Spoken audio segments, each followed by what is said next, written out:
Hi, I'm Joey Lott, and this is a video in the series that I call Ask Consciousness Anything. And the purpose of this series is to invite you to a living inquiry in your life so that you can discover in your own direct experience, moment to moment, who you really are. And who you really are, and you don't have to take my word for it. In fact, taking my word for it will not help you one iota, but you can look for yourself and discover that you are spaciousness, you are consciousness, you are aliveness, and that this is the truth of who you are, constant, always. So the question today is, and I'll paraphrase, the person says that after watching some of my videos, she discovered that she's able to rest as awareness and recognize her true nature. However, then it seemed like the ability to rest as awareness disappeared, and she wants to know, what's she doing wrong, or what could she do differently? Or could I shed some light on this? And yes, I can. This is a really excellent question because it really highlights the core error that we mistake or that we make all the time. And it shows up in different guises, but it's always fundamentally the same thing.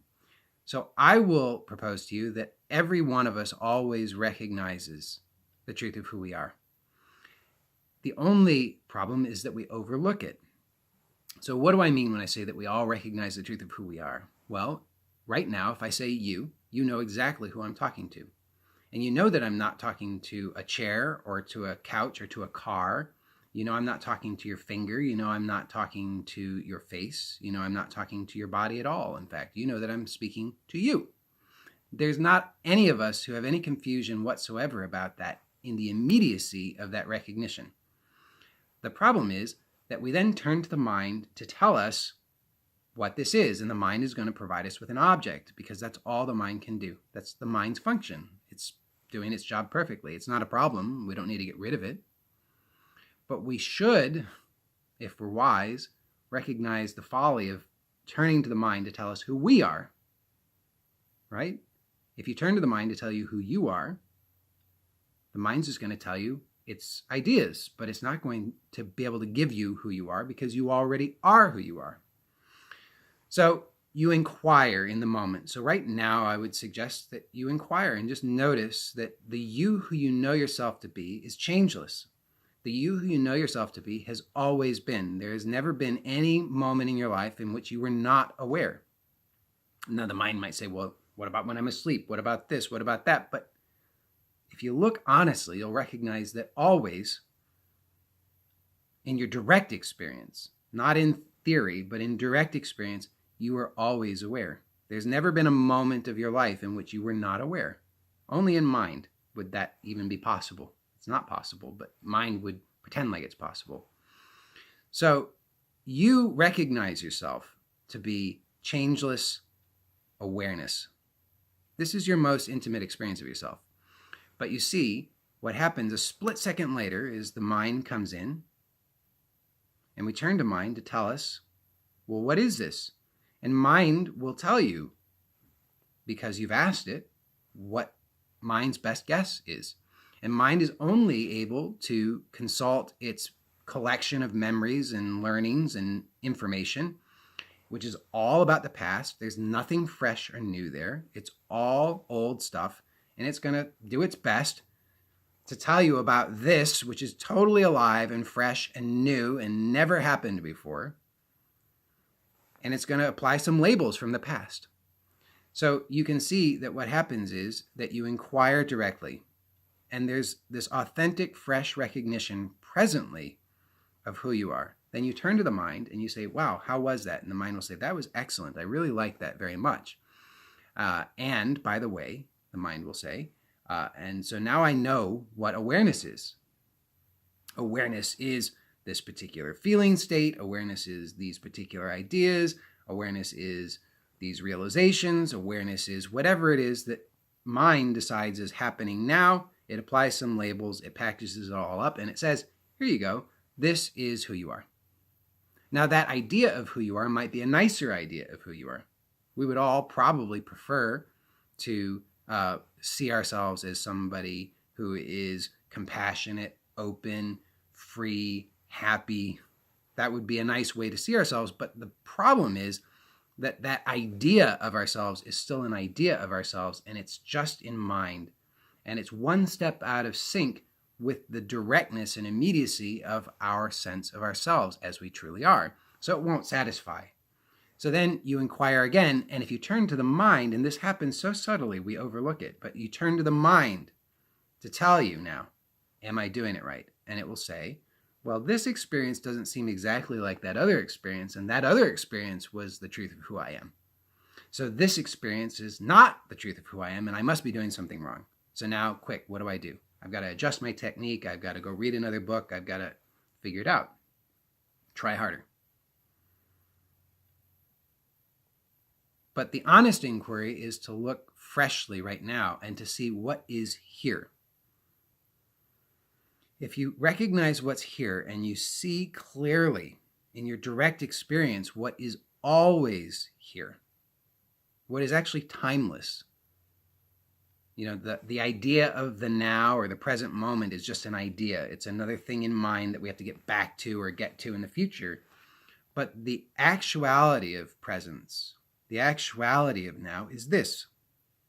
So we can look directly right now in our own direct experience, the most intimate possible experience of what is, and it's exactly what it is. It's not the mind's idea of it. So when we inquire honestly, we're really shifting attention from the mind and its ideas and its objectification and all of its labels and everything, and not needing to make it wrong, but really just to look at what's actually happening. And what's actually happening isn't a happening at all. What's actually happening in our most intimate experience of ourselves is this timeless presence. So that does not mean that a certain state has to be here or cannot be here. And that's the point, is that when we're recognizing the inherent freedom of being, the freedom that we already are, then we don't have to guard against any particular states, nor do we have to cling to states. We don't have to say, oh, I need this state of peace or this state of freedom or this state of whatever, because that's a state that comes and goes. We recognize that that state always is coming and going in the direct experience of the spaciousness that we are. So at first, for many of us, this seems like we're falling in and out. We're falling in and out is the sense of it. But that's only because we're still believing ourselves to be the content of mind or to be an object. And because that object comes and goes, apparently comes and goes, we imagine ourselves to be falling in and out of this awareness. But the more we look and inquire directly in all of these different states that come and go, we start to recognize what's always here. And that is always accessible because it's who you are. It's simply you, right? There's no way out of that. There's no way to escape that, and there's no way that you could actually miss it. You can only just kind of overlook it, but it's always here. You've never lost it. You've never gotten out of it. There's no possibility of that. So the intention with the living inquiry is that this is something that everything that happens in your life is simply pointing you to look directly and intimately in this moment to see what is actually here. Not from the mind. I mean, forget about that. The mind's going to just try to give you labels, but the intimate, direct experience of simply being. And you'll see that always this is reliable. Always. And if there's any moment in which whatever you thought was reliable is not, then that's only a clue that you were making too much of it. You were still attaching some ideas to the direct immediacy of your own self. And so the opportunity always is to be willing to meet this present experience totally with freshness, to not project anything onto it, and to notice that even if there's projection happening, that you are aware of that. So you just start to tune into what's always here. And the more you do, the clearer it gets. Or it's not that it gets clearer, but you start to have greater discernment about what comes and goes and what's always here.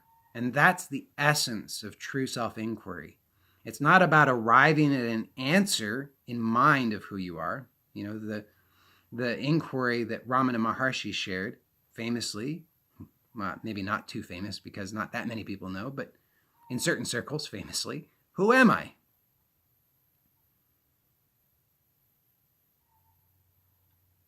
And most of us, because we're accustomed to giving attention to the mind, we ask that question in the mind and we want an answer there, which would be an object, and we grow frustrated. Well, who am I? We want to know. But the invitation really is to be willing to drop the mind just for a moment, not to get rid of it, not to make it change or go away, but just to be willing to drop the grasping and to really inquire directly into the direct experience of who you are, which is clearly reliable, clearly always here.